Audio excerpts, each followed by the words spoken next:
promotes creativity in multiple fields like art, music, literature, and also for technology products like software, compilations, and databases. Do you know how we're against copying? That's right, through copyright. It can also protect original databases. Books, paintings, movies, songs, and tables are other, more classic creations which copyright protects. Want to know what else you can protect through copyright? Or what exactly is an industrial design? Can you copyright the design of a new beautiful dress you came up with? Or would it be an industrial design? We will learn all this here and more.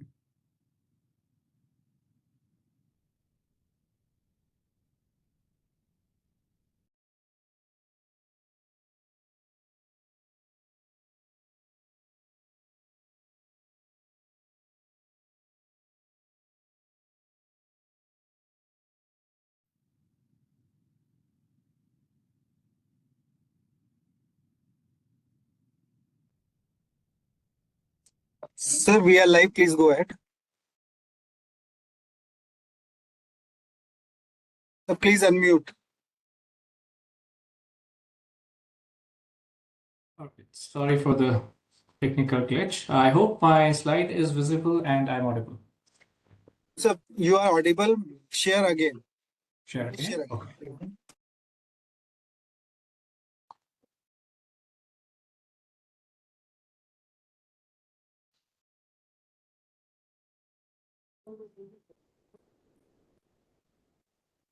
Now Is it's that visible, sir. Yes. okay? Wonderful. So namaskar and good evening to all. I would like to welcome you all today for the L2 Pro workshop on copyright strategy and protection for startups and MSMEs. I'm your host, Nitin Sharma. I work for Qualcomm as Technology Counsel, looking after various IP initiatives at Qualcomm India. I also co-chair IPR committee at ASSOCHAM. This is a webinar series that we have started to connect with you all in the field of intellectual property. This is the century of intellectual property, as we all know. For any country which aims to play a significant role in the global economy, intellectual property assets at the country level plays a crucial role in achieving that. Through this webinar series and our L2 Pro program platform, our goal is to spread awareness around IPR. Today's webinar is very interesting one where we will hear the insights around copyright strategy and protection for startups and MSMEs from our two distinguished speakers. We will introduce them in a short while. Now, this series is brought to you by IP course material called L2 Pro, which stands for Learn to Protect, Secure, and Maximize. The idea of this started when we were interacting with startups and we realized that there are certain startups who are very IP savvy and they have a full understanding of how IP can be used for the benefits of the startup. But then there are others who needed handholding and guidance around the same. So we came up with with this platform, which is basically an engagement with the government of India, especially the Department of Industrial Policy and Internal Trade, DPIIT, and CPAM. It also aligns with the government policies of Startup India and Make in India. We have been engaging with startups since about 2016, and based on our experience, we have tried to generate the content which we feel could be very useful for other startups. Now, this platform, as the name suggests, it enables you to learn to protect, secure, and maximize your innovations. Right? It's primarily designed to educate startups, MSMEs, and innovators on the fundamentals of intellectual property. This will increase awareness, and we hope that will aid in better understanding of IP domains, especially around protecting your innovations, whether those are technical solutions in form of patents or copyright, using copyright to protect various subject matter that's allowed under copyright, trademarks, and then so on and so forth, right? So our aim is to give a comprehensive, complete picture on that. Now, this program has, or this platform has been divided into 3 levels. The first one is a basic fundamental knowledge around patents, trademarks, and intellectual property in general, and all the different types of intellectual property, and also some related concepts like unfair competition, trade secrets, etc. The next level, which is intermediate level, takes the learner through the NDAs and restricted covenants, basically aspects of commercialization, and also assessing the market, right? In terms of freedom to operate, or doing certain searches to ensure that you have a right IP strategy.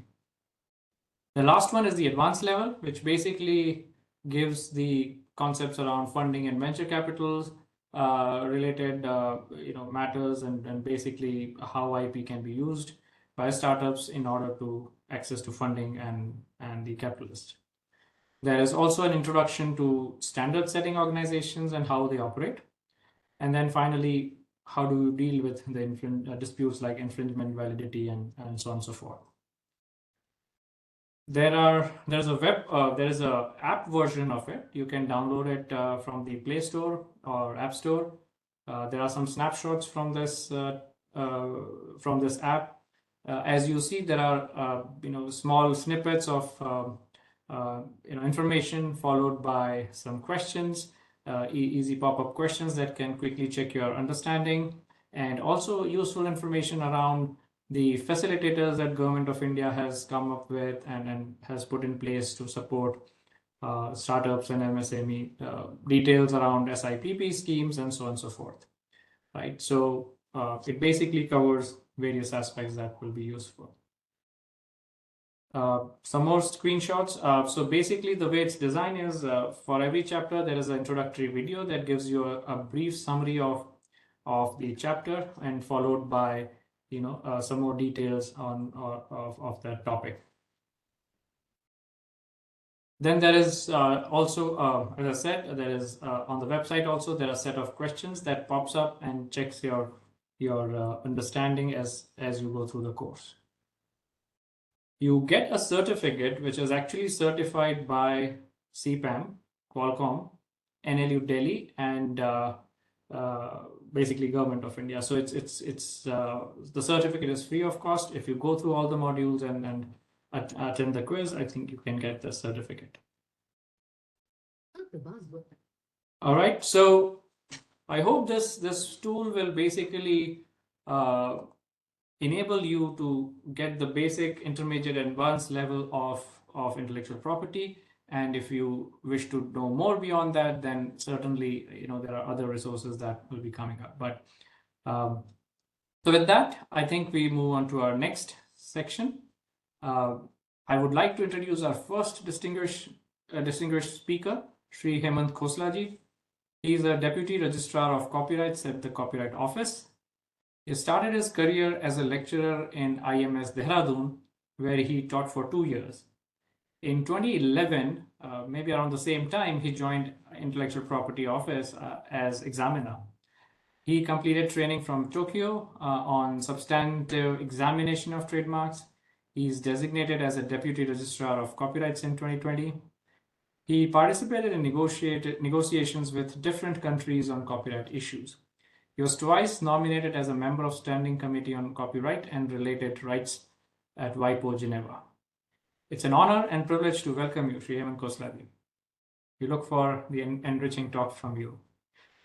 Our second distinguished speaker is Mr. Neil Mason, Managing Partner, Mason Associates.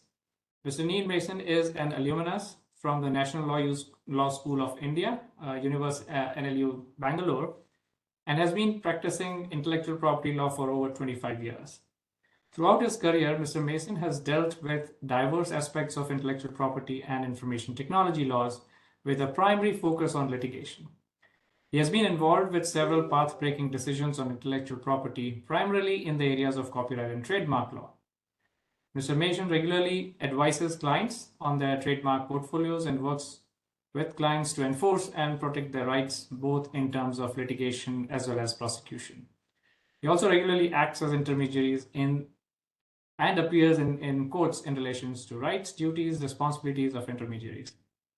He's also done extensive work in the copyright sphere, particularly in relation to the publishing and music industry, as well as media and internet related issues.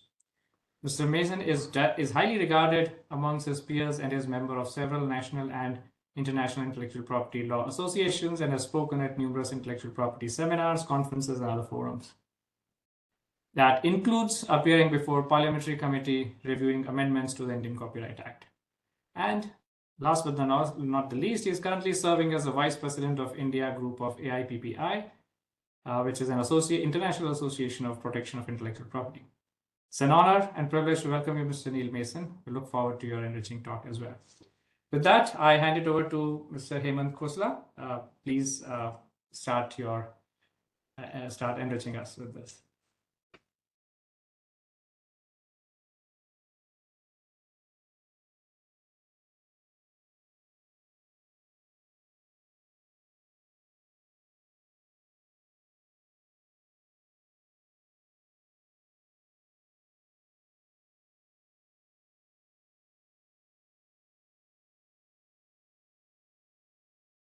Hemanji, I'm sorry, I'm not sure if you could be heard. Yes, I think we.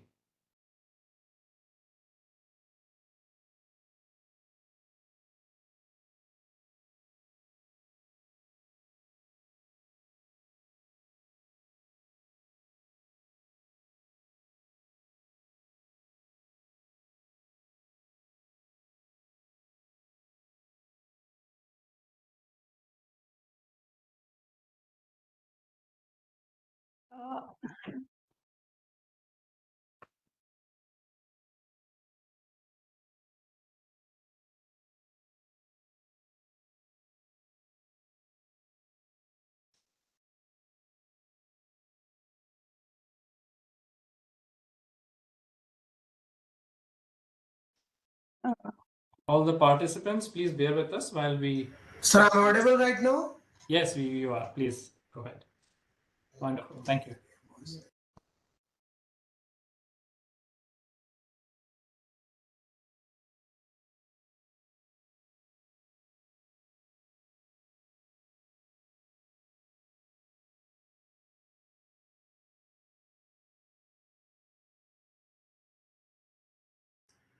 Sir, I'm audible?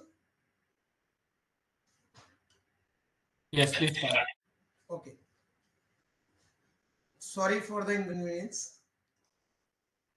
So, what is intellectual property right? Basically, there are three things we will have to keep in mind for understanding the intellectual property rights. First is the resources, whatever you are having, your intellectual creativity, that is brain, and whatever the labor you are using at the time of creating your thoughts or something. So what is the type of intellectual property right we are talking about? We are talking about the patent, design, trademark, GI, copyright, and semiconductor integrated circuit layout and designs. Importance and significance of intellectual property right is to protect, exclude others, and utilize the commercial earn from your creativity. Utilization and commercialization of intellectual property right is to own, use, license or assign, to give franchisee or merchandise of your intellectual property right creation. There are two ways, what the common person thinks and what the businessman thinks of the intellectual property rights. For the common man, it's a pride that you are having intellectual property right for the academic purpose. And what the businessman thinks about the commercialization, what the brand value they are having to earn and invest from the intellectual property right creation. So what is copyright? Copyright is a automatic right. You need not to go for a registration of a copyright. You can directly use the word copyright. But the copyright registration gives you the evidentiary value in the court. It is a kind of a bundle of rights. It gives the exclusive right given to the creators of the original work of authorship. It allows owner to choose ways in which the copyrighted work are made publicly available. It allows owner to prevent unauthorized copying and reproductions. So what the copyright criteria is, to make a creativity, there must be a originality, whatever you are creating, and there is a term which is a fixation, to communicate whatever the work you have created in any of the mode. Like there are 6 subject matter of the copyright we are talking about. One is literary work, another is a artistic work, third one is a dramatic work, musical work, sound recording, and cinematographic films. Who all are the author of the work? That is defined under section 2D. If we talk about the literary or dramatic work, who will be the first owner of the work will be author. In the case of music work, the music composer will be the first owner of the work. In case of artistic work, other than a photograph, the artist will be the owner of the work. In the case of photograph, person who is taking the photograph will be the first owner of the copyright. In case of cinematograph, film or sound recording, the producer will be the owner of the work.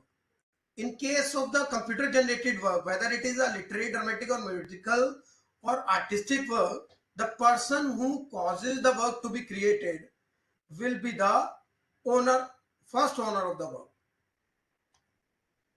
Now we talk about the economic right or moral rights.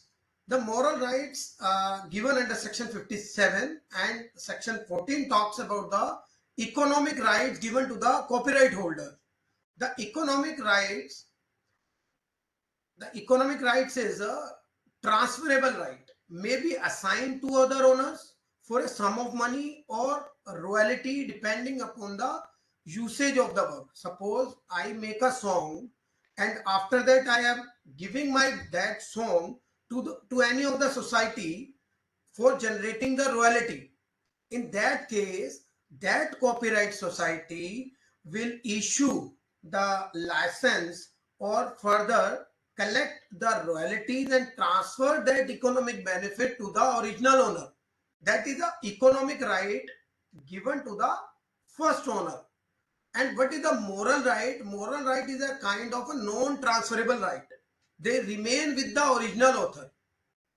Now, what is the scope of the economic right is? Reproduction right, like as many copies as I am making with my literary work. Right of reproduce of the work in any sort of the material work. Distribution right, dissemination of the physical copy of the work. Right of rental, right to create derivative of the work. Derivative means whatever the literary work or any sort of work you have created, then you are doing adaptation, translation, compilation, or from that literary work you are creating some movies in the cinematograph film, or you are making a sound recording or any sort of songs you are making from your literary work. That is a right to create a derivative works. Another thing in the economic right is the right to communicate to the public. Relaying of the work of the distant or interactive communication means whether in the newspaper or any digital form which you are using with the your work to communicate with the public, or any sort of public performance, and you are creating a economic benefits on that. What is the scope of moral right is right against the distortion, or we can say the integrity right. The right to object to the work being distorted or used in the context that are prejudicial to the honor or reputation of the owner. Sorry. The author can oppose the distortion of the work in such a way that it is a cultural or artistic integrity of the adverse party, or right of the recognition like the authorship or paternity of the work. Whatever the book you have written and somebody else is writing on that book for creating another volume, then whoever will be the first owner will have a right to recognize. Basically, the term of the copyright protection, as per the TRIPS, we have 10 years extra in the Indian copyright law. TRIPS says the life of author plus 50 years after the publish of the literary, dramatic or artistic work. But we, Indian law is giving the life of author plus 60 years. In the case of cinematograph, film or sound recording, we are giving the 60 years from the date of publication. In case of broadcasting reproduction right, we are giving the 25 years from the year following to the year of broadcasting. In case of the performance right, we are giving the 50 year from the year following the year in which the performance is made. There is a process to have a copyright registration. There is a form which is called a form 14. Every such application can be filed in the Copyright Office by person or by post or by e-filing facility. I just want to tell you that nowadays in Indian Copyright Office, we are having more than 95% application on e-filing mode. Payment can be done by the gateway, payment gateway, that is DD or IP. That is a small fees which is Copyright Office is taking. In the case of literary, dramatic or artistic or musical work, we are having just 500 rupees. In case of artistic work which is used or capable of use of goods and services, we are asking 2000 rupees. In case of sound recording, we are charging 2000 rupees. In case of cinematograph film, we are having a 5000 rupees only. This is a flow chart we are using to give the registration certificate to any individual. Sir, sorry to interrupt. We are not seeing the slide in case if you are sharing it. Kindly reshare. Your slides is not shared? Yes, sir, it is not visible, sir. Slide is not shared. Sorry. Just wait.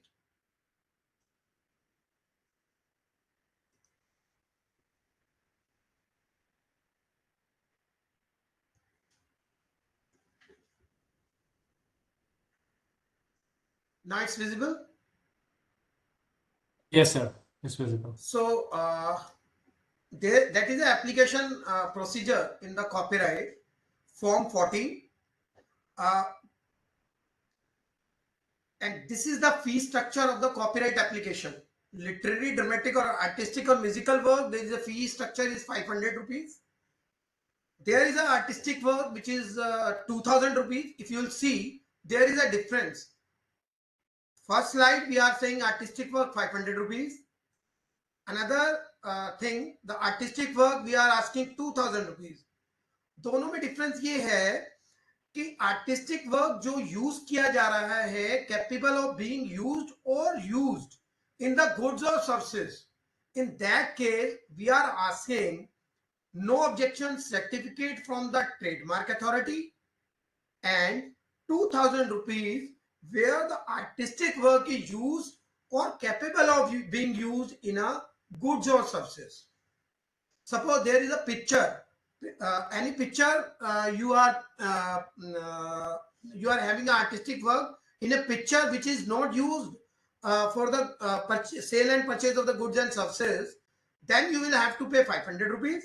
If that picture is used for any goods or services, for the sale of any goods or services, in that case you will have to take no objection certificate from the trademark authority and 2000 rupees you will have to pay. Sorry. This is a flow chart which we are following to grant a registration. First, we get a application from the online or offline mode. Then there is a process of formality check. What we do in formality check, we see whether the form you have filled in form 14, all the detail is duly filled or not. When the details are fully filled or we don't have any discrepancy in that, then that application straight away go to the publication section. Then the application is published. There is a waiting period of 30 days. In case of trademark, there is a publication is 4 months. In copyright, we are having a 30 days time period. If no objection is received from any of the opponent, then that application move to scrutiny. There we do a formal examination, and if the examiner doesn't see any discrepancy, then the application straight away forwarded to the deputy registrar, and if the deputy registrar is satisfied from the examination of the examiner, then the application straight away goes to the registration. If the examiner at the time of scrutiny, if the examiner see any discrepancy, then the discrepancy letter is issued to the applicant, and if that applicant not respond within 21 days, then the hearing is given, and afterward the application got abandoned.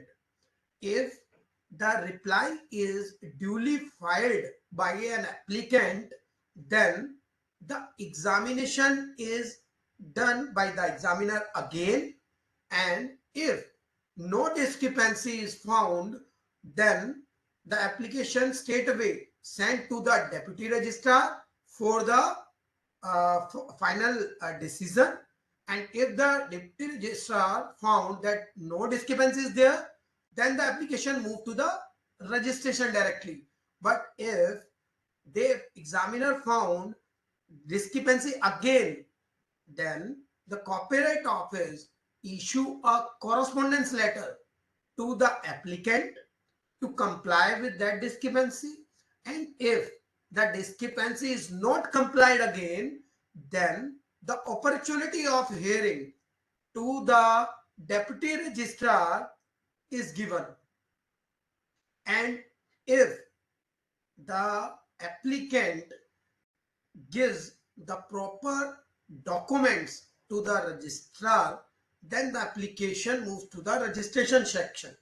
In short, I want to tell you that whatever the application we receive under the Copyright Office, if there is a originality of the work, although we are not as such examine the work,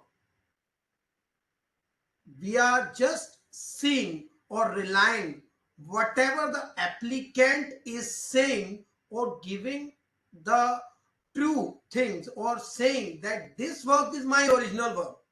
They are giving a affidavit on that. They are saying that I am the author and I am the rightful owner of the work. On the very verdict, on the very thing, very true words with whatever he has mentioned, we are issuing the registration certificate. So this is the basically the things which we are seeing at the time of issuing the registration certificate. Here I want to show you one slide. What is the process followed by the registrar of copyright at the time of issuing the registration certificate? Basically, whatever the basic motto of this what we say that this session is to I just want to tell you how to present your application in the Copyright Office. that thing I like to tell you. Just wait, give me a moment. So the slide, are you seeing the slide? Slide is showing to you. Yes, sir. It is visible. So this is the basic thing which I like to tell you. What application process and what application you will have to file to the copyright office, what process we are following. This is the registration process. This is a form 14 you will have to file.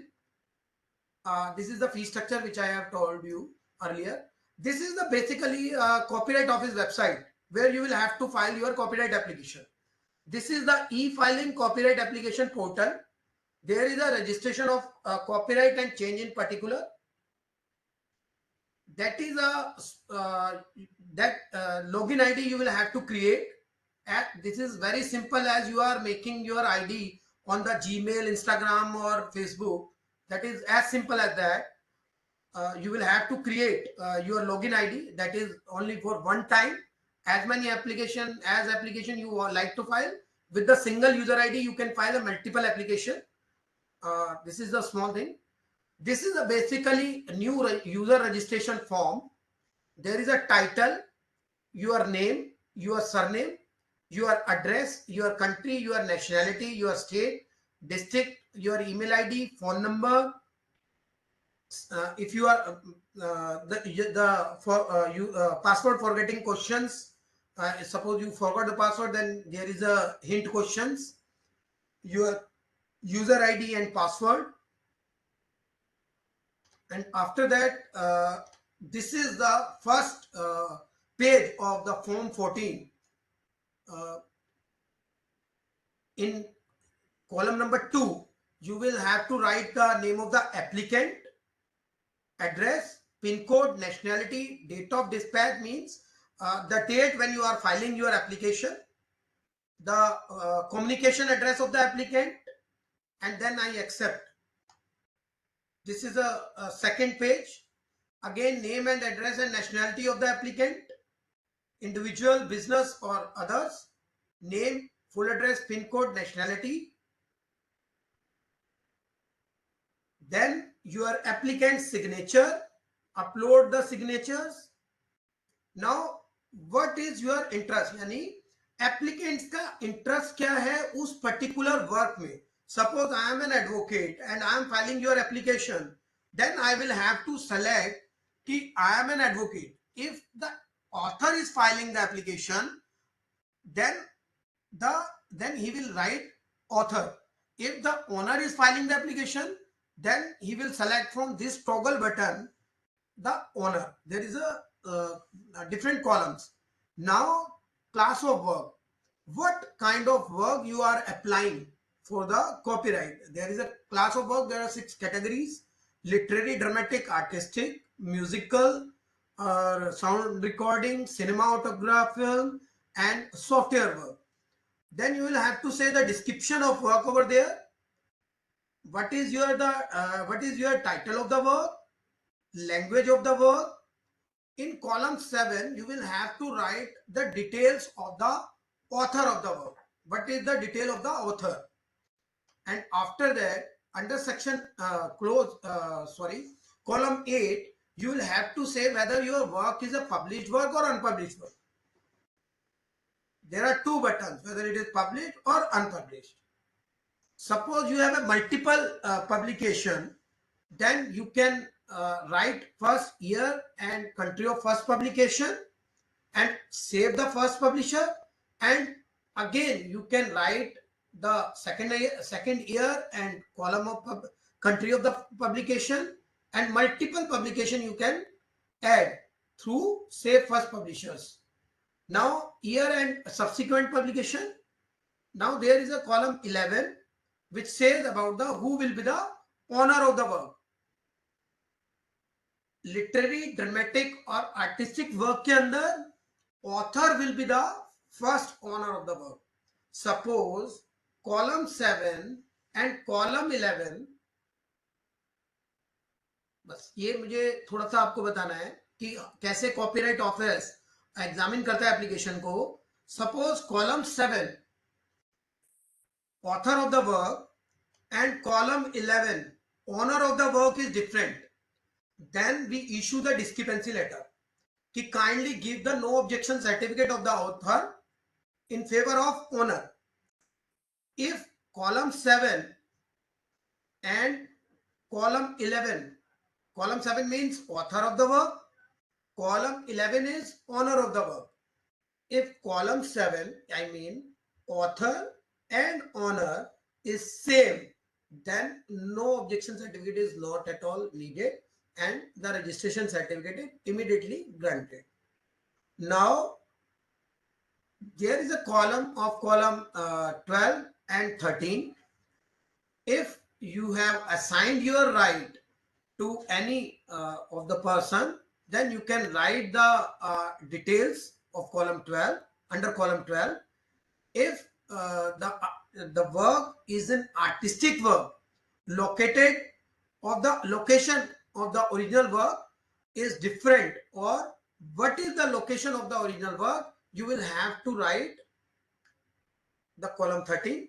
That is needed only in respect of artistic work. There is a category under column 14, artistic work which is used or capable of used under the design. Suppose I make a design which will come under the नहीं sorry ये column 14 basically हमें किस लिए चाहिए, column 14 जो चाहिए वो है कि आपका जो आर्टिस्टिक वर्क है वो किसी गुड्स और सर्विसेज के अंदर यूज हो रहा है. सपोज मैंने एक हुंडई या किया का एक लोगो बनाया और उस किया के लोगो को मैंने ट्रेडमार्क कराया और उस किया के लोगो को या हुंडई के लोगो को या टाटा मोटर्स के लोगो को मैं चाहता हूं कि मैं copyright कराऊं. I want to register that particular logo under the copyright as well. Then what we have to do, we will have to file an application under section 45 of the Trademarks Act to have no objection certificate from the trademark registry. The such certificate number will be issued by the trademark authority. That search certificate number you will have to mention over there, and there will be a dispatch date. The date of dispatch means कि you will have to file the application within 12 months. अगर आपने कोई no objection certificate लिया है, कोई आपका artistic work है जो कि कॉपीराइट के अंदर यूज कर रहे हो आप, जैसे कि किया, हुंडई या कोई भी टाटा का कोई भी लोगो जो गुड्स और सर्विसेज को सेल करने के लिए यूज किया जा रहा है, अगर वो आप लोगो यूज कर रहे हो कॉपीराइट के लिए, तो वो एक डिस्पैच डेट आपको देंगे कि आपने नो ऑब्जेक्शन सर्टिफिकेट ले लिया ट्रेडमार्क अथॉरिटी से. तो वो डेट ऑफ डिस्पैच डलवाते हैं हम इसलिए कि वो 12 मंथ्स के लिए वैलिड होता है. तो वो हम 12 मंथ्स डेट ऑफ डिस्पैच से हम देखते हैं. अब आता है कॉलम 15. कॉलम 15 बेसिकली यूज किया जाता है आर्टिस्टिक वर्क, वो आर्टिस्टिक वर्क जो कि रजिस्टर्ड हो सकता है डिजाइन एक्ट में, लेकिन आपने वो डिजाइन एक्ट में रजिस्टर नहीं किया है. आप चाहते हैं वो पर्टिकुलर आर्टिस्टिक वर्क को मैं कॉपीराइट में एप्लीकेशन फाइल करूं, यानी कि कोई ऐसा आर्टिस्टिक वर्क जो कि डिजाइन एक्ट में आप रजिस्टर कर सकते हैं, लेकिन आपने वो एप्लीकेशन फाइल नहीं करी डिजाइन में, और आप चाहते हो वो आर्टिस्टिक वर्क जो है आपका रजिस्टर हो कॉपीराइट के अंदर. तो there is a condition mentioned under section 15 that you will have to give a affidavit that that particular design is not reproduced more than 50 times in industrial process. यानी कि आपको ये एफिडेविट देना होगा जिसके अंदर दो चीजें आपको मेंशन करनी पड़ेंगी. पहला कि आपने एप्लीकेशन नहीं फाइल किया है डिजाइन एक्ट के अंदर और आप कॉपीराइट एप्लीकेशन फाइल कर रहे हो, और दूसरा कि आपने उसको 50 टाइम से ज्यादा रिप्रोड्यूस नहीं किया है उस डिजाइन को. तो ये चीज आपको इस कॉलम नंबर 15 के अंदर मेंशन करनी पड़ेगी. ये देखिए यहाँ पे आपको मेंशन करना पड़ेगा डिटेल्स, और उसके बाद if the work of the artist is capable of registered under the design act, whether it has been applied to an article through the industrial process, and if yes, the number of time it is reproduced. You will have to write the number of times. Another is the statement of further particulars, whether your work is the original work, whether it is a translated work, whether it is a it subsists or not subsists from the translation of the work, there is adaptation or not. This is the statement of further particular you will have to fill accordingly. Now the payment gateway, you can pay through online module, and then the diary number is generated for filing the copyright application. So what document you needed at the time of filing the literary application? You will have to file the form 14 application, statement of particular, जो अभी मैंने आपको बताया, जो एक process है कि जो कौन कौन से डॉक्यूमेंट्स आपको फाइल करने हैं. एक स्टेटमेंट ऑफ पर्टिकुलर आपको फाइल करना है, जो फॉर्म अभी हमने देखा. नो ऑब्जेक्शन सर्टिफिकेट चाहिए ऑथर से, सिर्फ उस केस में जहां पे कॉलम 7 यानी कि ऑथर और ऑनर दोनों डिफरेंट हैं, उस केस में आपको नो ऑब्जेक्शन सर्टिफिकेट चाहिए. अगर आपने कोई अपना वर्क पब्लिश कराया है तो पब्लिशर का हमें नो ऑब्जेक्शन सर्टिफिकेट चाहिए. अगर हमने पब्लिश नहीं कराया है तो नो ऑब्जेक्शन सर्टिफिकेट नहीं चाहिए. अर्लियर हमें, अगर आपने ऑफलाइन एप्लीकेशन फाइल करी है तो 2 identical copy of the work चाहिए. अगर कोई अटॉर्नी ने फाइल किया है तो पावर ऑफ अटॉर्नी चाहिए. और अगर कोई कंपनी है, एलएलपी है, प्राइवेट लिमिटेड कंपनी है या पब्लिक लिमिटेड कंपनी है, तो बोर्ड ऑफ रिजोल्यूशन चाहिए in favour of the person who sign the copyright application. उसके बाद आते हैं हम आर्टिस्टिक वर्क में.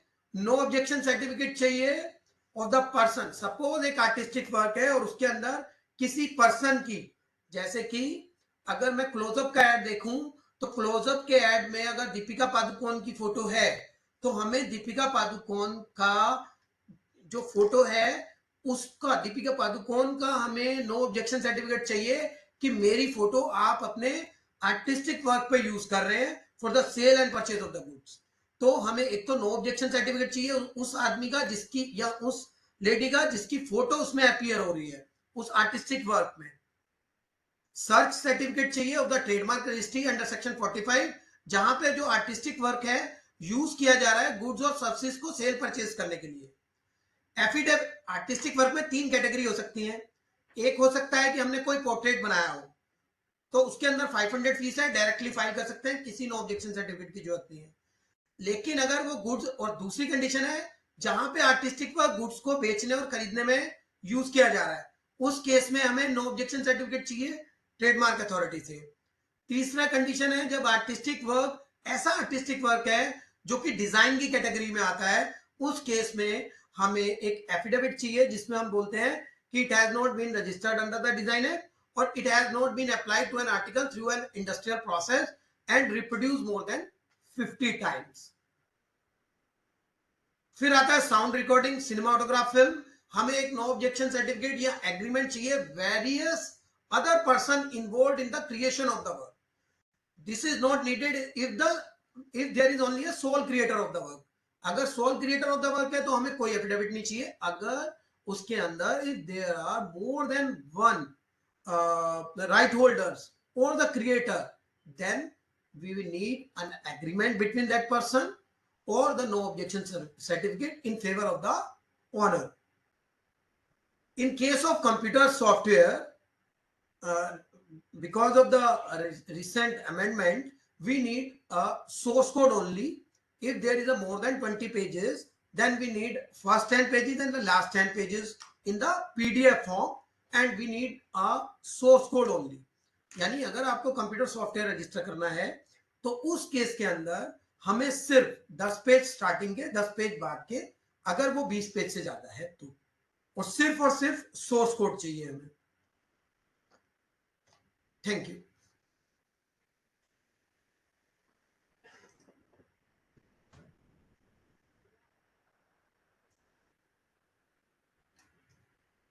Thank you for that. Wonderful, wonderful. Thanks a lot, Hemanji. I think that there were quite a few insightful information that I really found valuable. I mean, especially for me, I think you have given the peek into how the Copyright Office operates and examines the application. I think that was really nice. Also about how trademarks and artistic works can be registered under copyright instead of the Design Act or Trademark Act. So I think those were pretty good, along with others. So now I request Mr. Neil to take over and share his thoughts on this topic. Thank you, Nitin, and thank you, Hemanji. You've given an excellent platform for me to work on. I must confess that some of the slides that I've prepared are similar to what Hemanji has said, and I was hoping that none of my slides are contra to the position of the Copyright Office. That would have been very embarrassing for me, but I think I'm safe today. Kirti, can you share the slides? And look, we have a short period of time, and I'm not as precise as Hemanji. Yes, sir. I hope it's visible. Yeah. So yeah, just move to the second slide, the one before this. Yeah. So the point, just going back to the second slide now. Yeah. So I've sent the, just for the audience, I've sent the slide presentation to ASSOCHAM, and I'm okay if it's circulated to the participants. My only request is that you please keep it to yourself for private use. You don't use it for any other presentation. Otherwise, I'll have to maybe, it'll be tough. It'll be a question as to whether this is modicum of creativity for copyright, but I will definitely assert my moral rights and my right of paternity in the work. But please, you're free to circulate the slide. Now, what is copyright? It's a bundle of rights. In fact, clearly, whoever came up with the concept of bundle didn't think of it in the Indian context, because in India, bundle always reflects a bit of confusion. But logically, it is a bundle of rights. It's like a cake which you can cut into different pieces and distribute to various people, right? And we'll come to that a little later. What does copyright do? Copyright grants to the owner the exclusive right, or the right for somebody else to do or authorize the doing of certain acts. And copyright always comes back to works. Kirti, can we go to the next slide?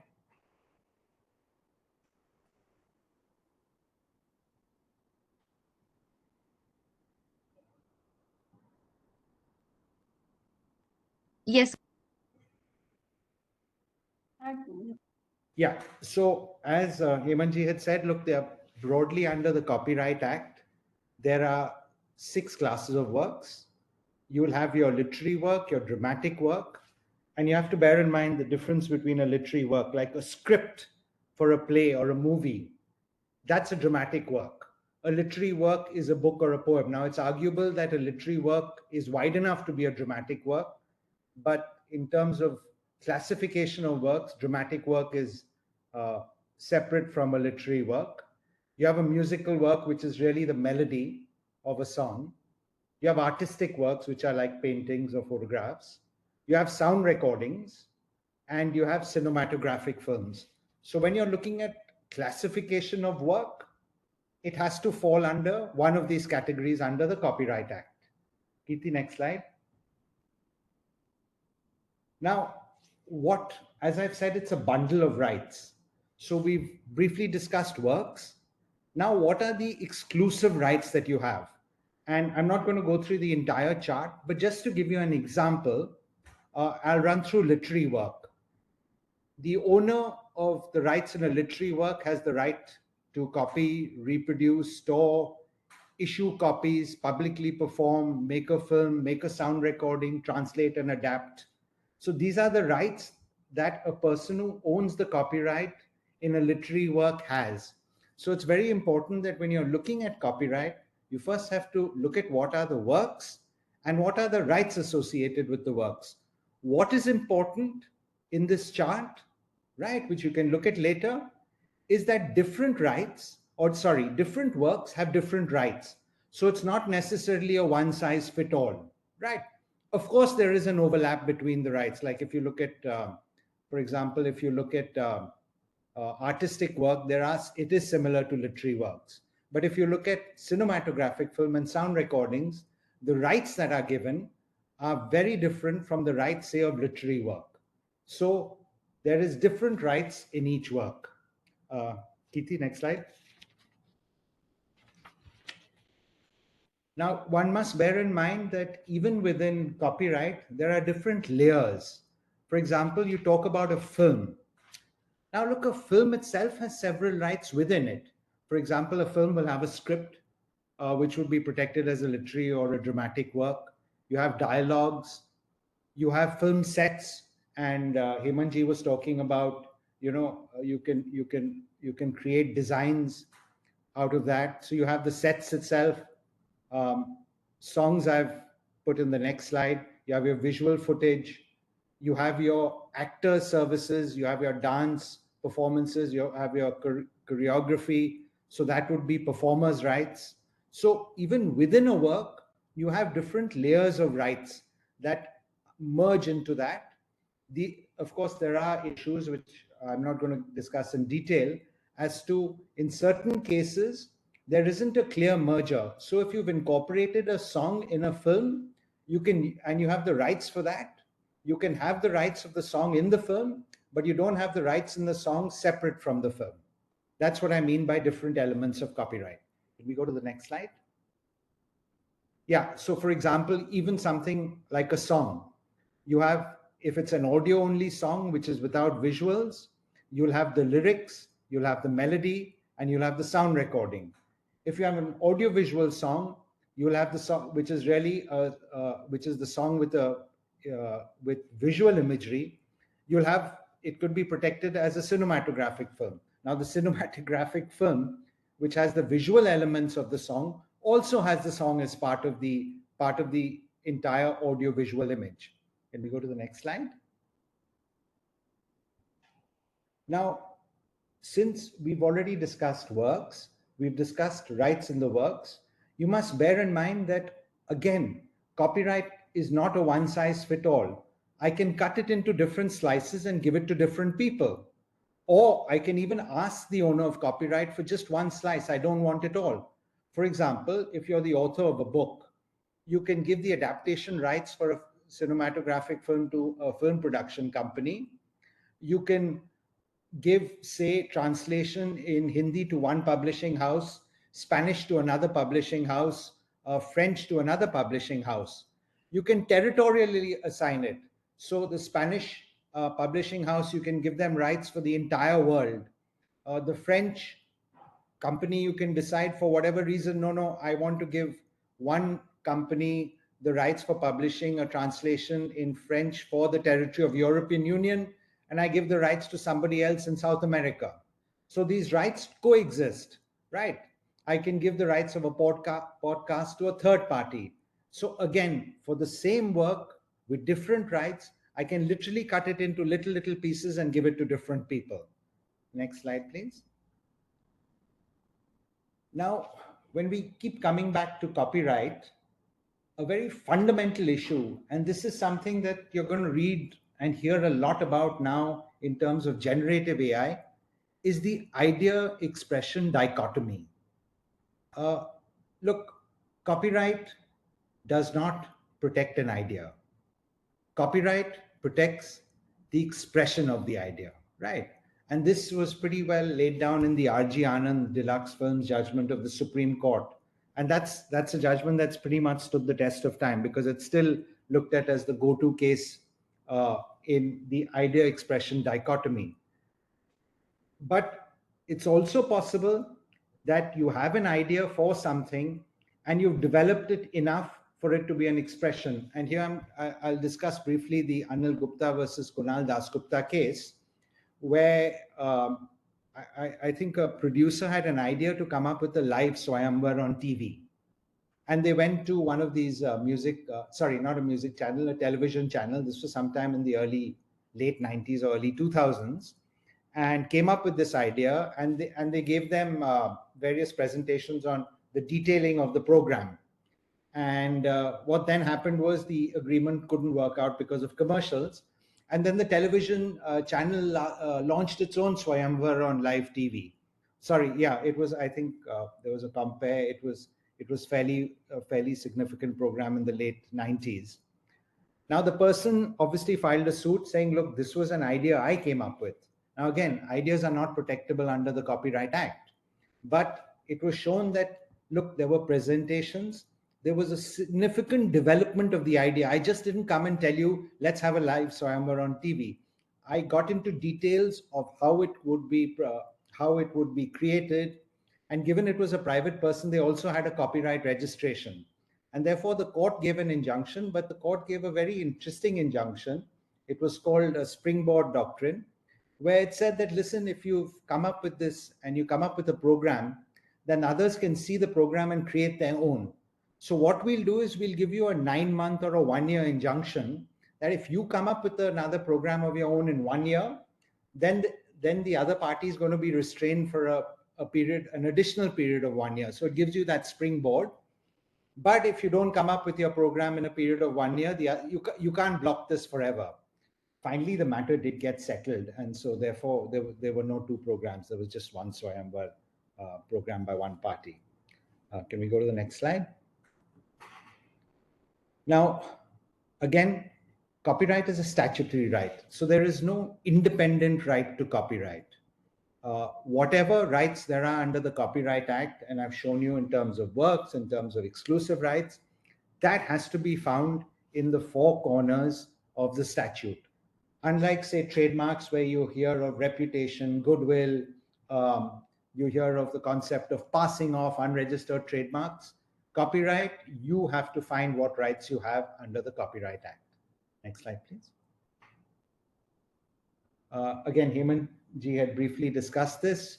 What is the basis of copyright? Creation and a fixation. Creation, we all know. A fixation means really placing it on a medium. So I can't really say that, listen, I came up with this fantastic poem, and now I'm surprised to see that Javed Akhtar's used the same wording for a song. No, you should have put it on a medium. Now, it doesn't have to be registered. I could have written, it could be a chapter in a book. It could be a published work. It could be in any other manner. I need to show that I've placed it on a medium. Next slide. Again, registration of copyright is not necessary under our Act. I believe under the US, they have certain provisions by which if you have a registration, you get certain benefits in litigation. But under the Copyright Act in India, it's based on creation and a fixation. Copyright registration is procedural, and it is usually done for parties for probative value.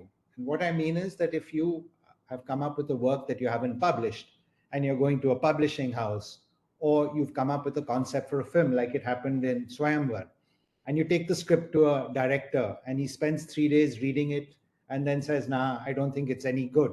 And then 2 years later, you find a movie with it. Then how are you going to prove that that was the script you gave him? So a lot of people even come up with registration. So if nothing else, they have probative value that, look, on this day, this is the script that I've applied for and I've claimed rights in. As opposed to keeping it in my drawer, then how do I prove exactly when it was done? In fact, earlier on, people used to advise, why don't you write a letter to yourself, put your work in that letter, seal it in an envelope and post it to yourself. So if ever there's a dispute, you can pull that letter out in court, breaking the seal. I think just doing a copyright registration with the Copyright Office is probably a better idea. Next slide, please. Now, the way we've looked at copyright as to what is the criteria for copyright, and Hemantji said that, look, we don't really look at whether it's copyrightable or not, right? We used to follow something called the sweat of brow, which is a mere exercise of effort, time, labor, capital would give me copyright in a work. So for example, today, if I have 20 people in my office and I went to every person and I asked them for their name and their address, and I wrote it down. Then I've spent time and effort on it and labor, and I've written it, and I've made a little booklet out of it. That would definitely be protected under sweat of brow. But you see, there was no creativity involved. And the Supreme Court in the Eastern Book Company case, which really related to footnotes of Supreme Court judgments, said that the test is a modicum of creativity. Now, it's a very low threshold, but there must be some degree of creativity required. Of course, one is originality and then is fixation, right? Can we go to the next slide? Now, as we briefly discussed, and I'm not going to run through each one of these, when you talk about works, the first rights always starts with the author, except in certain situations. And so in these classes of works, these are the authors. Now you'll see a distinction for photographs, and I'll deal with the monkey selfie case a little later, but photographs is the person taking it. But for any computer generated work, which is literary, dramatic, musical, or artistic, it's the person causing the work's creation. So therefore, it's arguable that a person who's paid for it, much like a producer of a cinematographic film or sound recording, it's the person causing the work's creation who is the author. And the ramifications of the author, being the author, is that you're the first owner of copyright. Next slide, please. So the author of a work is the first owner of copyright, right? Which is why who the author is becomes important in any narrative, right? Now, there are exceptions. For example, in a contract of service, the employer becomes the first owner of copyright. A person commissioning a work such as a painting, photograph becomes the first owner of copyright. And in certain other job contracts, the employer is the first owner of copyright. But otherwise, apart from the exceptions, the ground principle is it is the author who is the first owner of copyright. Next slide. Now, term of copyright, I've set these out. They're mostly 60 years.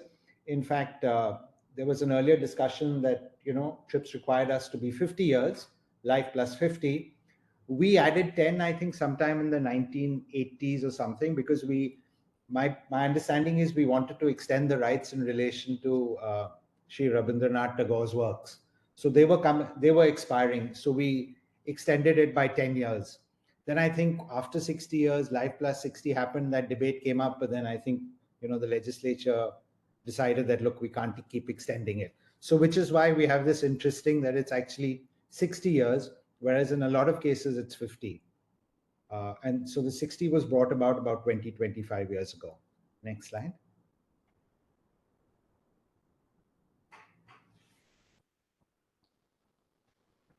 Again, as you'll see, registrations are not really for probative value.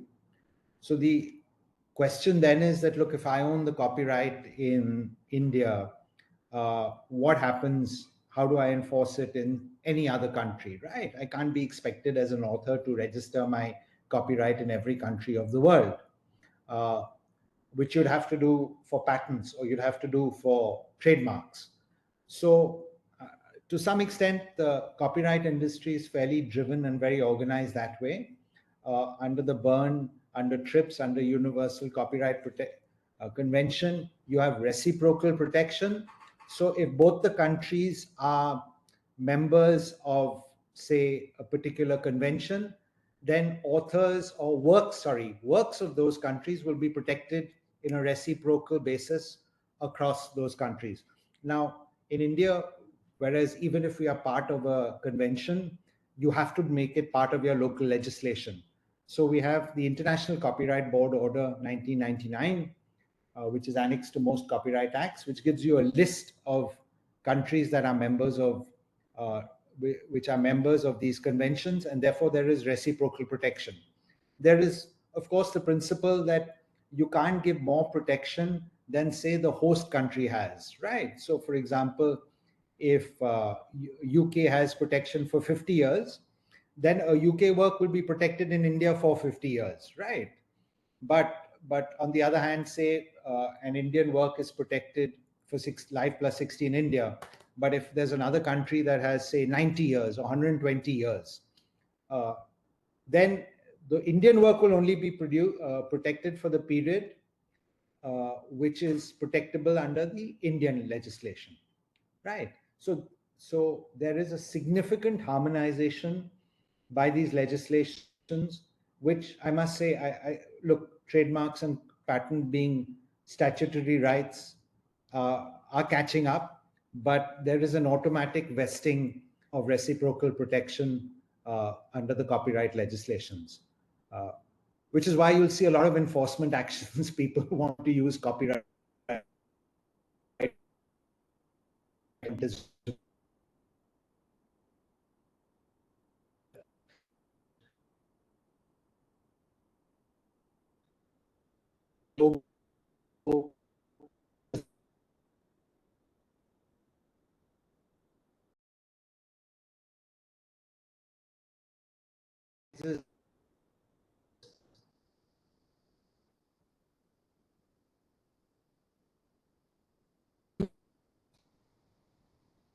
with it. One is licensing, is a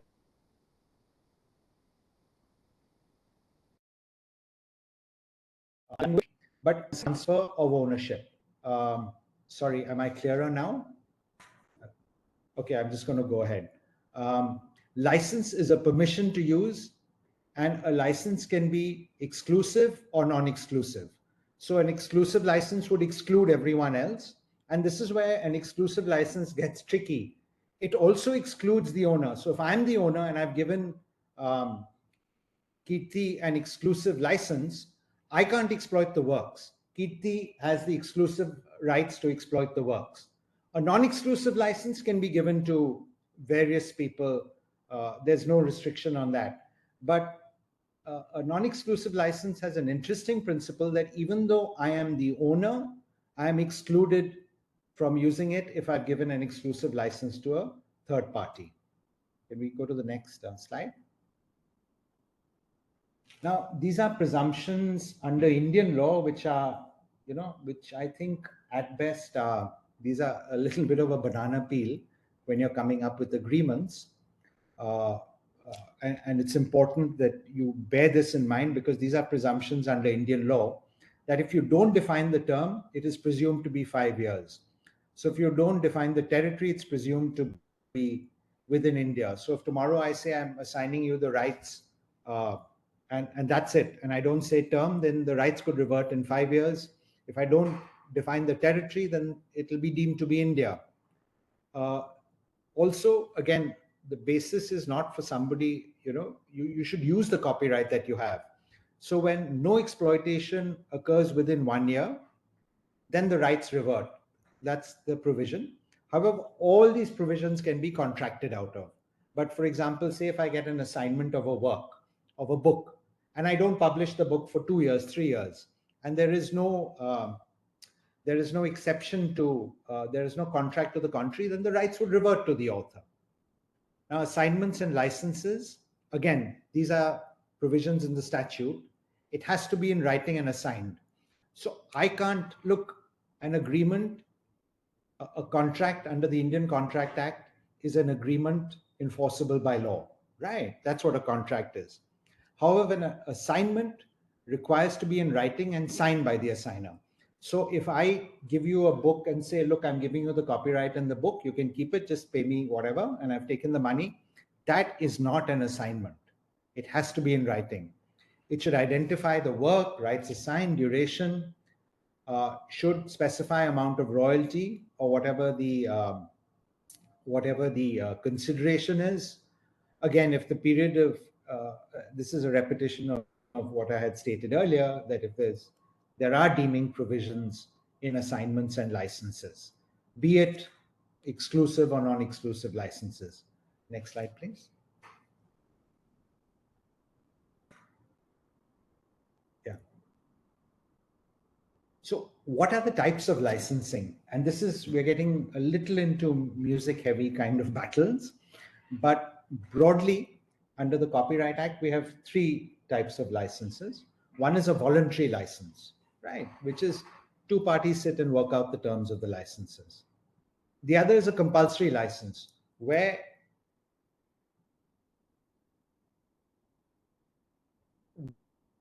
we aren't able to agree to license. Which is now morphed into the Commercial Courts Act under the Tribunals Rationalization Act. And if we can't agree, I apply to the relevant authority for a license.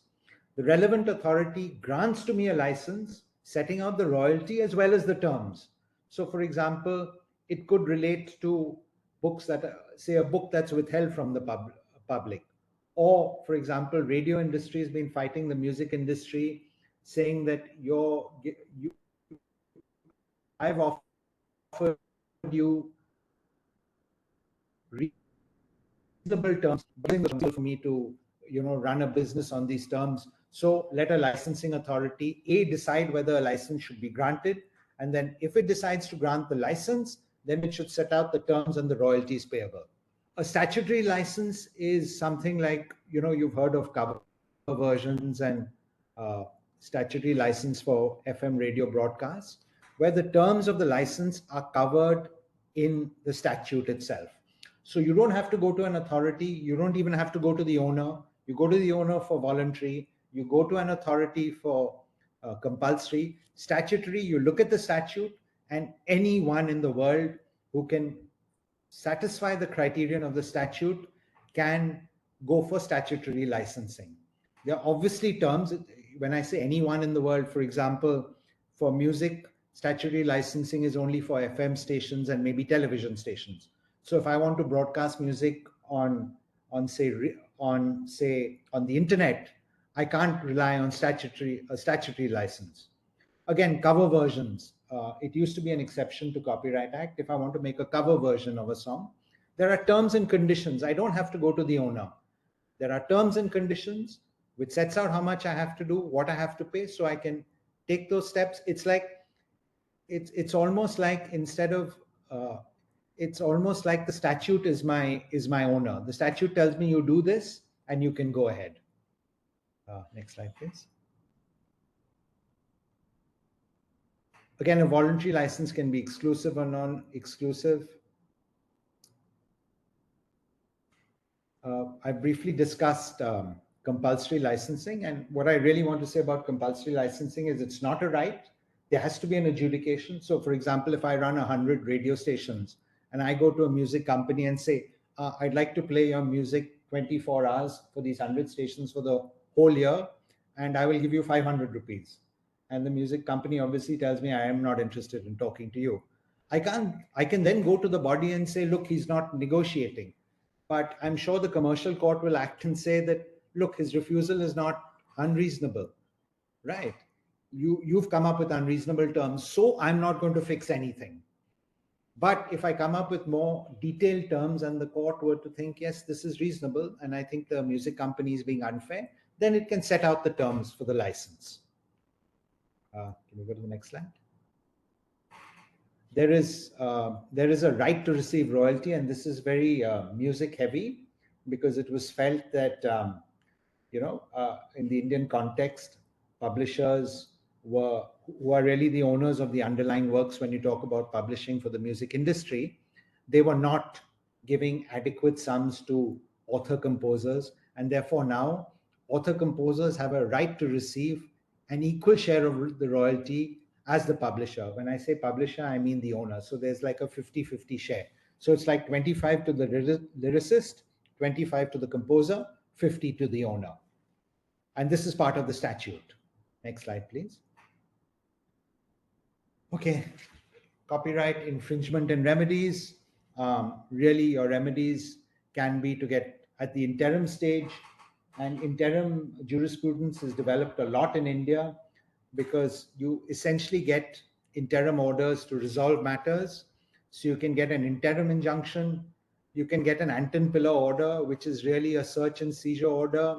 You can get a Mariva injunction, which is freezing of assets. Norwich Pharmacol order, and this is all available under the Civil Procedure Code, right? I'm just giving them a nomenclature. Norwich Pharmacol order that gives you information about things like how much have you sold and things. Your final reliefs would be an injunction, damages or rendition of accounts, and handing over infringing copies to the plaintiff. Next slide. Criminal remedies, there is imprisonment. In fact, I'm personally not a great fan of this Supreme Court judgment, but it said that actually an offense under the Copyright Act is cognizable and non-bailable, which means that you don't get bail automatically, you have to apply for it.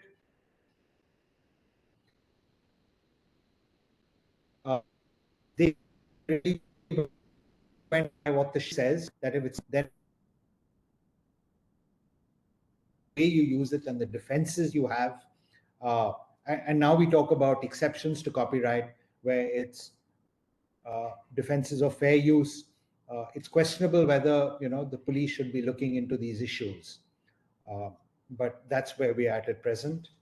You have exceptions to copyright infringement, which is fair use, which is personal use or criticism of review or reporting of current events. The OUP judgment of the Delhi High Court really permitted the photocopying of books, really a violation of reprographic rights, but it held that to be fair use under the Act. Again, there was judgment, which perhaps we can go to the next page, which talked about fair dealing, that if you've had a de minimis use, if I've used your song for a few seconds, then perhaps it would fall under the use of fair dealing and it would be a defense. So even though I may be using your copyright, which is a violation of your exclusive rights, but fair dealing would be a defense in this regard. I have my own views in relation to some of these judgments, but I must say that that's the position right now, and fair dealing is a defense to copyright. Maybe the next slide. We've relied a lot on US principles, which really try and set out what are fair use. They use the term fair use as opposed to fair dealing. And it talks about the purpose and character of the use, including whether such use is of a commercial nature or non-profit, nature of the copyrighted work, amount of substantiality, and the effect on the potential market.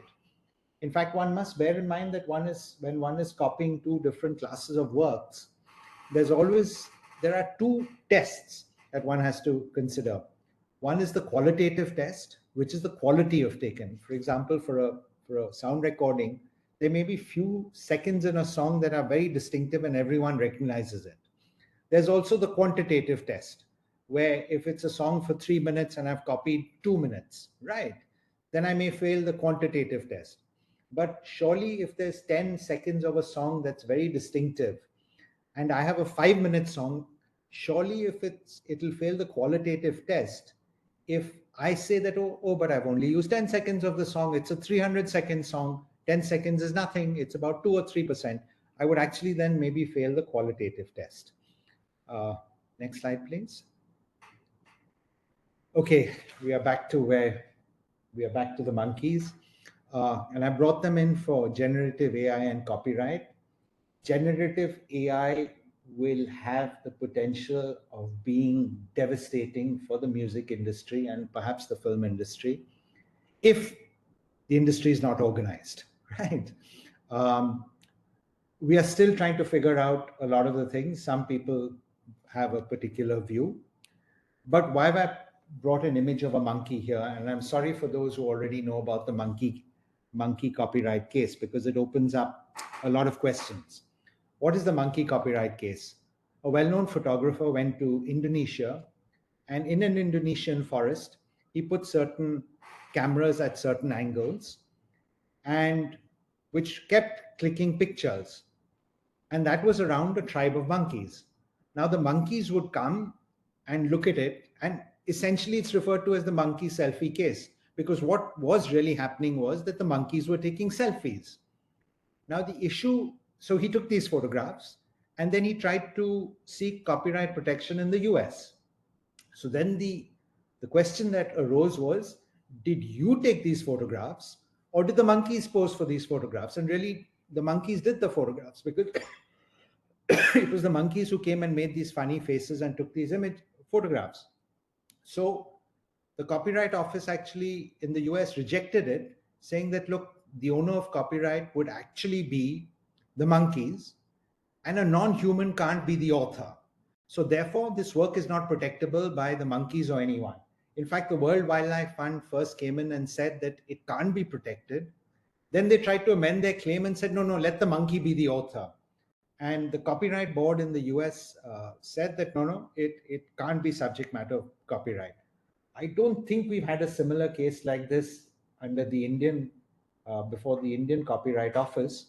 But so where it becomes important is that the author is the starting position and the author has to be a human being. So generative AI, the question that will be asked is, who is the author of generative AI? If the author of generative AI is a machine, then who will be the author? Will the works be protected? Will they be, will they be outside copyright protection? Do we have to look at some other legislation? You can be the creator of computer software that generates the work, but will you be the owner of the work itself? There's the other issue of training AI, right? I mean, every AI needs to be trained. Like a child who learns over years, the AI picks up in a few minutes or few hours. So if I have the exclusive right to a book, can a person without my license feed the particular book to the AI model? In my view, it is arguable that that would be infringement, because the problem is that the AI model will understand the book, and tomorrow if you say write a book or write a chapter, how it would be written by Neil Mason, it'll write a completely different chapter, right? But the fact is that it's used my material to get there. So we are going to have problems with input. Output, the problems we are going to face is that the output could be completely different. In fact, that's what's frightening, because you can really have personalized movies. Tomorrow I can say I want a film where the actor is Devanand and Rock Hudson, and it's about battle in 1971 in this area, and it creates a particular movie for me, and it may create another movie for somebody else.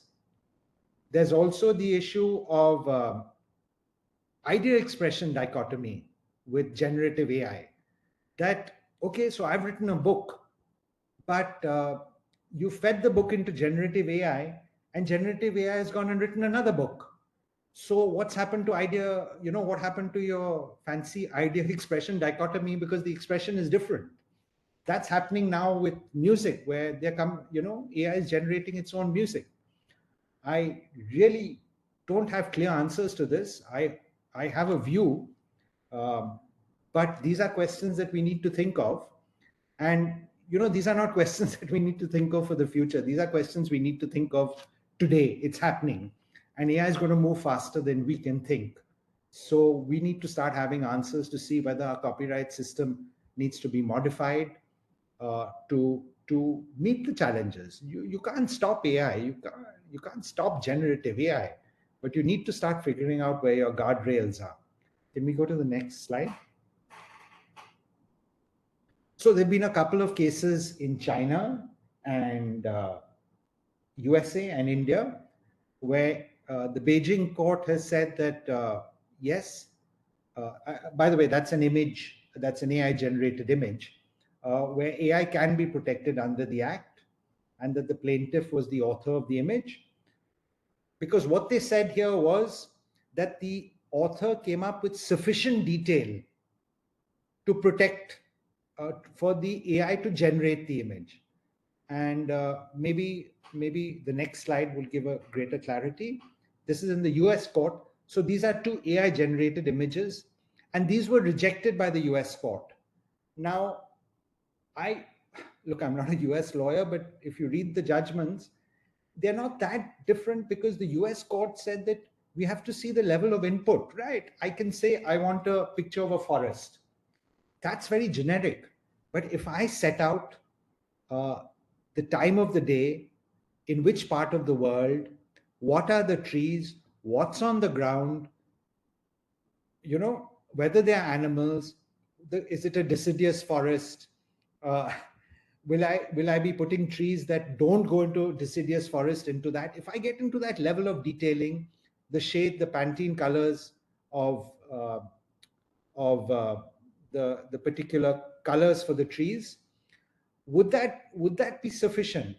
So what really happened was there was an application made in US and it was rejected. On appeal, they said no, but we made a lot of changes, we gave a lot of details.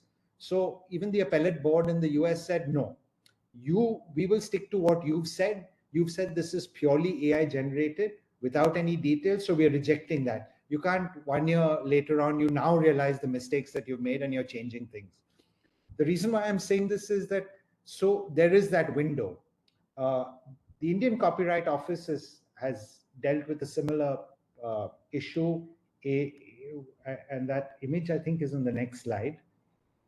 I know Ankit, so I'll apologize to him if he's claiming exclusive rights to that image, which I'm sure he is. Can we go to the next slide? So he applied for copyright, and I think our copyright board, and I'm not going to put Hemanji on a spot, is having second thoughts about it, because it was granted as joint authorship. But then I think the copyright board sent a notice saying, but they wanted to know who is the joint author after granting a registration. And I think now Ankit said that you don't have the powers to review your own orders. So I think our copyright board is still thinking about whether a purely AI generated image can be subject matter of copyright. Also, one must bear in mind that if I'm a computer software developer, I develop something which may not be subject matter of copyright. I can still use it, right? I can put it up on the internet, I can sell it. It may not be subject matter of copyright, which means that what? I don't have exclusive rights. It means that I can't stop anyone from copying the image. But that doesn't mean I will be stopped from creating the image. So that's an important factor we need to think of, that if you're going to start having these images created, these songs made, these films produced, which I don't know, nobody owns. What does that mean? Anyone can enjoy it, which means nobody can stop anyone from enjoying it, but you can't stop it from being created. Can we go to the next slide? Again, this is a judgment of several years ago, which really dealt with MySpace versus supercassettes, which talks about intermediaries. And intermediaries is a completely different ballgame, but they interplay with the copyright industry.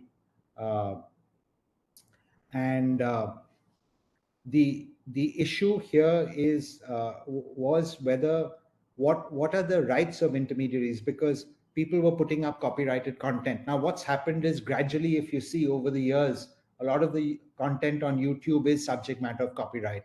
Your biggest players are Sony, T-Series, so they have license agreements. But this was about at the time of 2008, 2010, when we were still grappling with these issues, and the interplay between copyright and the internet was, and the next slide would talk about what the issues were. And the court was of the view, and this is the division bench of the Delhi High Court, and I know it wasn't taken to the Supreme Court. I actually lost in this matter. So, but the fact is that it said that, look, if you're going to curb creativity, if you're going to say that something like a MySpace or any internet based industry must know about the content before it's uploaded, you're going to really shut it down, right? That can't be the aim of copyright law. And therefore, what they were looking at is a concept of receive and react. So if I own copyright and it's on YouTube, then I should write to say YouTube, and they should take it down. if they don't take it down, they'll be liable. So I wonder, I mean, I don't know if we can use the same examples of that's where we're going to develop with internet. But just when we thought we were getting clarity with the internet, we've had, we now have the challenges of generative AI. I think that would bring me to the end of my troubling you and boring you. So thank you for waiting around. And Nitin, I'm happy to take questions. I don't know if I have the answers, but I'll take the question. Now, this is wonderful. I think you starting with giving us a reminder about moral rights, that was great. And anything that ends with AI, I think it's talk of the town. So I think it is icing on the cake with the great desert. So really loved your examples on how copyright laws are playing out in the field and what are the pitfalls, etc. So we do have a few comments and questions, so I'll just quickly go through it. I know we are a bit over, but let's take a few of those. Some folks have said they've already started learning through L2 Pro, so we truly appreciate that and thank you. The question on we normally talk about copyright protection for entertainment industries, but what about protection of painters and other artists? So if you or anyone want to take it up. Yeah, so I mean, a painter would be the author, right? He'd be the first owner of copyright. And essentially, it would be life of the author plus 60. I think 20, 50, and 60 work. Basically, idea is 2 generations beyond you, right? Now, there's always a difference between, and if you permit me to digress, when you talk about painters, there's a difference between the painting itself and the copyright in the painting, right? So there's a painting behind me. I don't own the copyright. I own a print. I could even own the original, right? But the original painter may not have assigned the copyright to me. So if you're buying a painting and you want to make copies of it, then you should at least get an assignment or a license from the painter that permits you to make more copies of the works. Now, there's an interesting section of the Copyright Act which hasn't really been tested, which talks about resale rights. And it says that, you know, when you buy a painting and it's resold, the original painter should get some share of the sale. And apparently under the Copyright Act, it had to be fixed by the Copyright Office, or now it's the Commercial Court. But somebody has to bring it up, and the Act says that it can't be more than 10%. So if I bought a painting for, say, 10 lakhs, and I've decided to sell it for 50 lakhs, right? Then that balance 40 lakhs, the original painter or his family should get a share. Now, that share has not been actually sorted out by the Commercial Court or anyone, and that's necessary. And it says it can't be more than 10%. And you know, there is a fair bit of jurisprudence behind this, because you don't want to make it too high, because apparently this resale share rights exist across the world, and a lot of painting is sold through auctions. So if you make, say, India says no 25%, then nobody will want to auction something in India, because then the share right, then he'd rather auction it in a country and have it sold in a country where the sharing value is lower. We are still at the fundamentals of stage 1.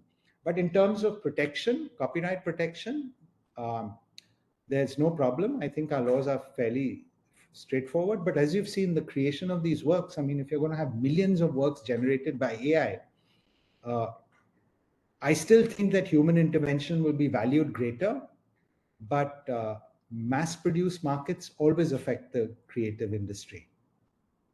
Wonderful. Thank you again. So the next question, maybe the last one, would be how Net Geo Discovery gets copyright, as they also keep their cameras in the forest to get the inside shots. I think it's referring to Monkey Test.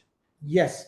So again, the argument of that person was that, look, they obviously, Nat Geo would be controlling the cameras, right, and taking the shots, right? The monkey test was he just kept the cameras there, and it was the monkey who was doing the selfies, right? Here, I think what Nat Geo does is that they will place the particular cameras at particular angles at particular points of the day, and uh, and really be the photographers of the shot, be the authors of the photographs. It's an interesting question, but I think it's a little different from the monkey selfie, because there he had left the cameras for the monkeys to take selfies. Now, I think your question is a little deeper, that Nat Geo probably leaves it overnight.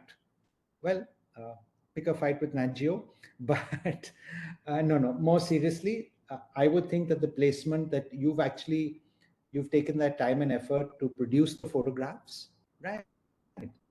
You've obviously placed the cameras at certain angles and allowed the photographs, allowed the images to run, the video recordings to run. So I think it's arguable that Nat Geo would have copyright, but I can see where your parallels are, and I think you're thinking like a lawyer. So yeah. Well, thank you again. I guess I wish we had more time and continue this. Both Saurabh and Neil, it was amazing to listen to both of you. Again, thanks again. I think the summary of how the Patent Office deals with copyright applications and what are the considerations, followed by the real life considerations and court considerations and all that. I think this is a great complete picture of the copyright. So I'm sure there are more to it, but in the essence of time, I think we love this. And thank you again for all your time. Can I just take one last question? Yes, I saw please. something about someone talking about lyrics and music uploaded on YouTube. Okay, please. Yeah. No, nobody. If it's your original work, nobody else can copy it. And this is a fundamental question that I've seen publishers, editors having no understanding.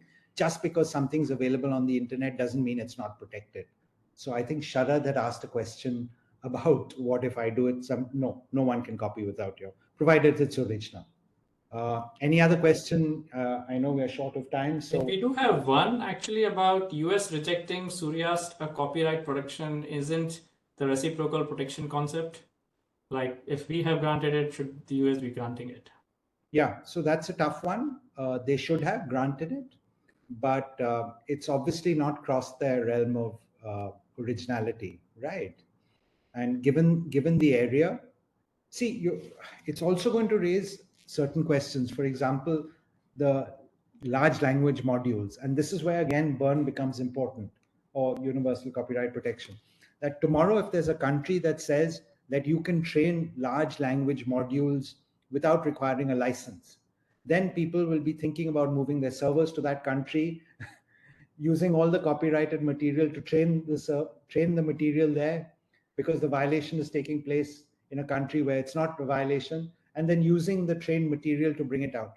Again, a very good question, and I must say the level of questions have been very good, so that's pushed me back a bit.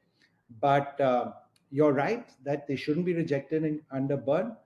But I guess even India is not clear as to whether it can be protected, and I do think that the copyright and the fact that our copyright office has now looked at a review wanting to understand, you see, because they would have seen an application signed by a couple of people and thought, okay, everything seems in order.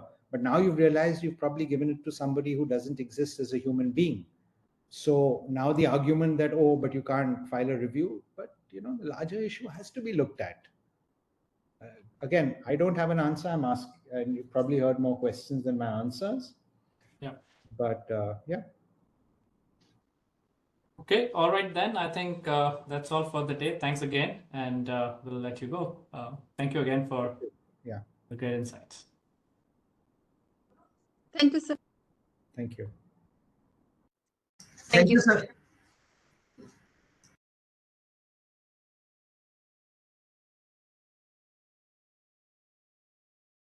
Thank you, team, for all your help.